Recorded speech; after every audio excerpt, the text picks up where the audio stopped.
Welcome in, everybody, to the second ever edition of the Heart of Hearts podcast.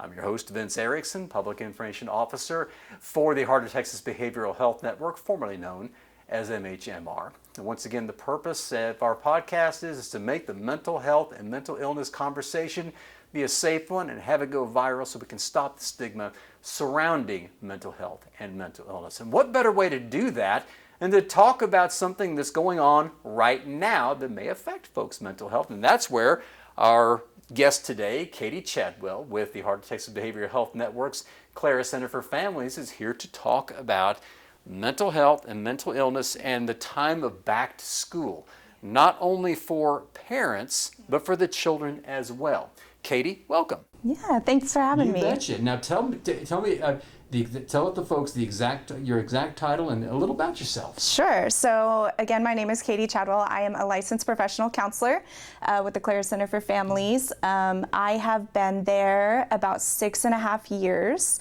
So we work with kiddos ages 3 to 18. We also have a transitional age youth program that goes from ages 18 to 26. We also do a lot of family work. So with caregivers, we teach parenting, we have amazing family partners. And so that's kind of all what I'm wrapped up into. I do some counseling with kiddos, I do some parent work, sometimes we run some groups, and then I just really love speaking out about mental health and mental illness and starting that conversation. And we are so fortunate to have you here, Katie, with us to talk about this. So let's delve into it right now.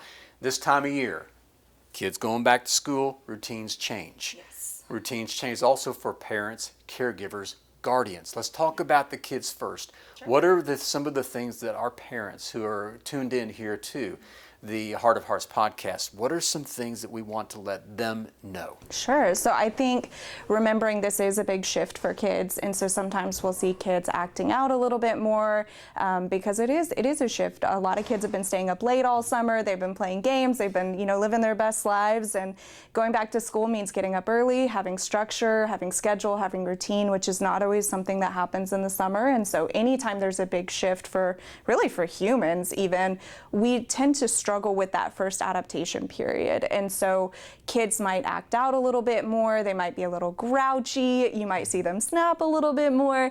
So I think one thing that I always tell parents and caregivers is have a little grace. They're going through a transition period. This is a big difference. But I think also just reminding parents to check in with their kids, truly check in, not just, hey, how was your day? Because kids are, that is an 8-hour day. There's a lot that happens in 8 hours. So, one thing I tell caregivers to do is ask more specific questions. So tell me something good that happened or something you're proud of. Tell me something you really struggled with today.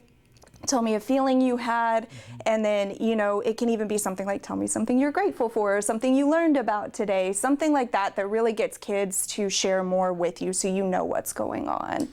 And I would imagine also the routine changes for the parent, the guardian, the caregivers, etc. Can it be sometimes, and again, I will tell you this, I'm a parent, I have a 13 and a 16-year-old, and I know oftentimes there's kind of like an exhale after summertime, which can have some things that may, I don't want to say make us have poor mental health, but certainly can impair our mental health for the caregivers as well. Absolutely. I think back to school is a time of self-care being totally necessary for both kids and caregivers. With kids, again, they're going back to school, they're having to use their brains in ways that they haven't in a few months. And with caregivers, their schedule and routine changes. If they're working, they're having to figure out how to get kids to school, from school, what to do with after school care. And so one thing I actually recommend as well is if after school, letting kids have that time for self-care, but also as caregivers, letting that be kind of family self-care time. And so, mom, dad, grandma, grandpa, whoever it is that's taking care of the kids, letting kids have some free time to decompress, but also using that as your time to do something that makes you feel good as the caregiver. Katie, what are you seeing as far as the children go, no matter really what their age is, especially post-COVID, because we are still in that post-COVID period. COVID had a great deal of effect on parents, caregivers, children, everybody. What are you seeing as far as some of the after effects of that as we continue to go back to more of I could call it standard rather than normal, because really, is there any such thing as normal anymore? What does that even mean? Yeah. Exactly. So what are you seeing as far as the children goes of things that they're still dealing with because of that, and now having to change a routine again? Yeah, so I think social anxiety is a huge one, and kids feeling really out of control, like they don't have any power about what's coming next, because especially with COVID, I mean, even as adults, thinking what we experienced, we didn't know if we were going back to work the next day, or if kids were going back to school the next day, or if we could go to Target or HEB, or what was going to happen. And that's as adults we're feeling anxious. As kids, they've got even less power and control, less say than we as adults do. And so that was just amplified for them. And so, it was this period of, okay, well, schools are back open. Oh, just kidding. Someone got COVID, they're back closed again. And no one knew what was coming next. And so these kids, how do you prepare for something that you don't know what's coming? And so we're seeing a lot of social anxiety. We're seeing a lot of struggles with decision making. We're seeing a lot more power struggles because they feel so out of control still that they're looking for ways to feel in control, to feel powerful. And so, alongside that is the social aspect. They were cut off from their friends a lot, and especially in those early years, I mean, true for all kids, but especially those early years, their brain is developing so rapidly and so quickly that if they don't have that stimulus, if they don't have that social input, then their brains aren't developing the way that they normally would. And so these kids, they kind of have these brains that haven't experienced these things, and they're just kind of re-kickstarting that social development now that they're back around kids consistently. And so that makes them anxious because they're not used to being around kids. We were isolated for so long that, they didn't have that time to go free play with friends or to have conversations with friends. And so I know with the clients that I serve, I've seen a lot more social anxiety, a lot more struggle being around other kids. Katie, you do such wonderful work at the Klaras Center for Families. Once again, the Klaras Center for Families is the Heart of Texas Behavioral Health Network's it provides the child and adolescent behavioral health services for the network. And once again, you're joining us here on the Heart of Hearts podcast. If you're just joining us, we're glad you're here. Want to introduce again Katrina Chadwell, or Katie Chadwell, who is one of our child and family therapists at the Klaras Center for Families. And as now we go forward, now that school is here, and for parents and caregivers, what are some tips that you have that folks, whenever you're having the change in routines you may not think of, what are some easy things that they can keep on their fingertips, 2 or 3 things that they can remember in helping their children through this? So I think number one important thing to do is create schedule and let kids know what that schedule is. So if they're expected to be up by a certain time or expected to have certain things they're supposed to do before school, write it down for them. Because again, if kids know what's coming next, they're going to be able to operate better. And then, anytime, I think number 2 would be anytime you can offer a kid a choice, offer a kid a choice.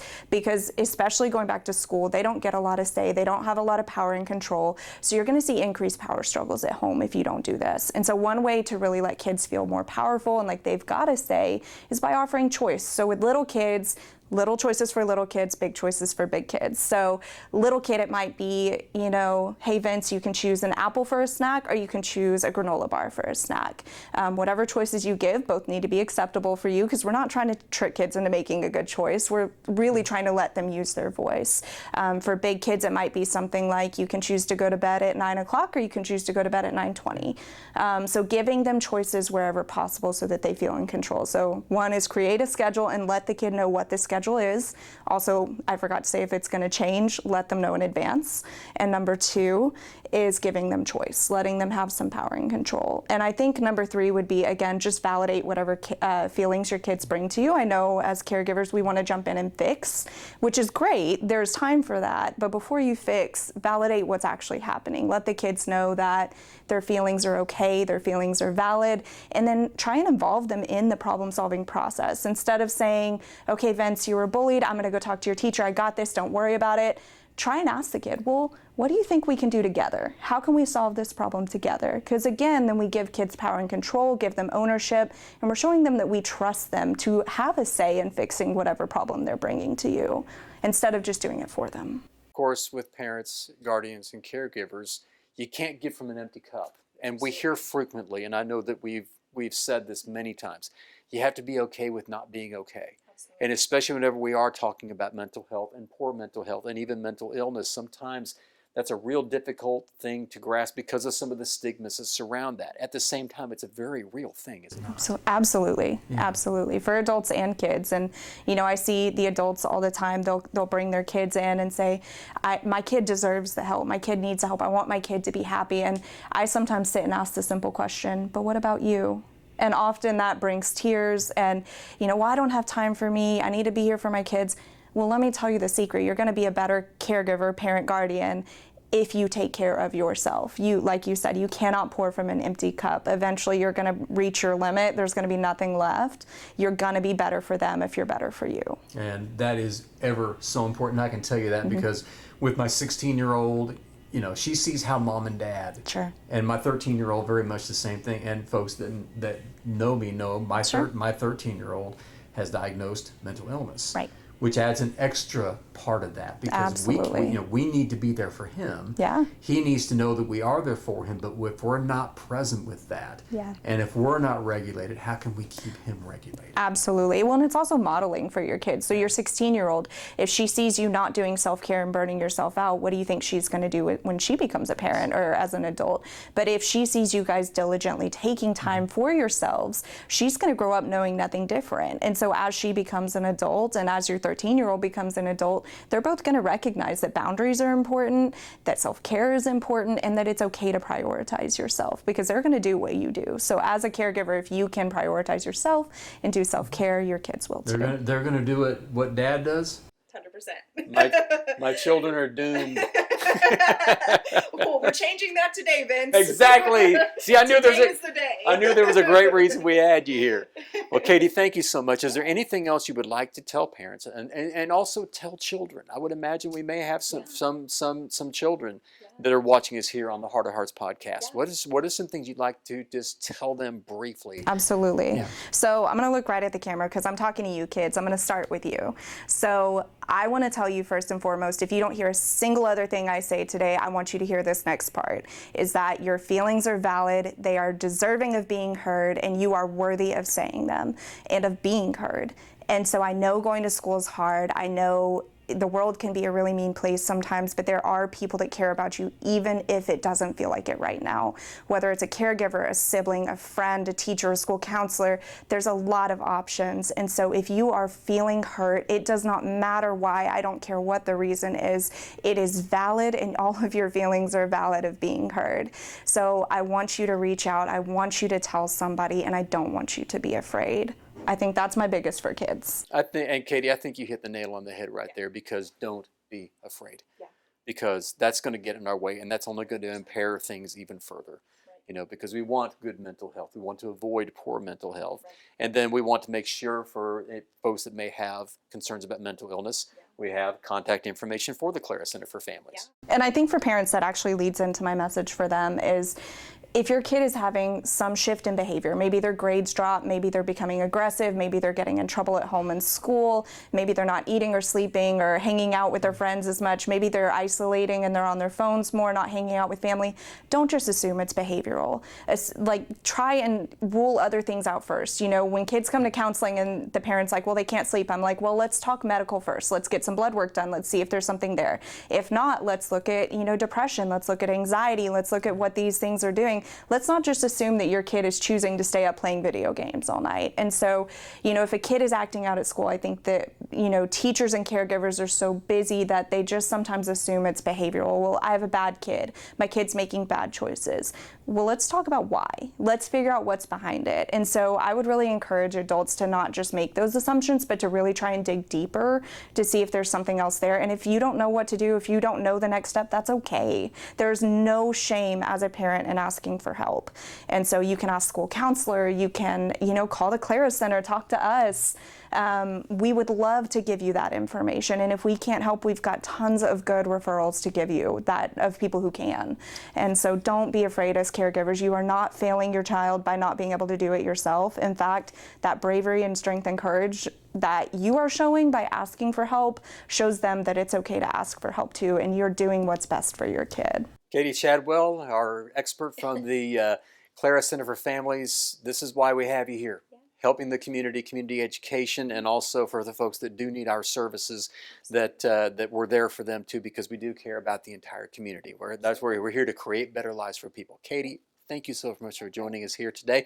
And you'll see lots of Katie, not only on the podcast here, the Heart of Hearts podcast, but also on our different social media platforms. And following all of our platforms is quick and it's very easy. As you can see right there, we're on 4 of them. We have Facebook, Twitter, I guess it's X now, is it not? I think so. That's right. Instagram and LinkedIn. Just search HOTBHN and you'll get consistent and compelling content.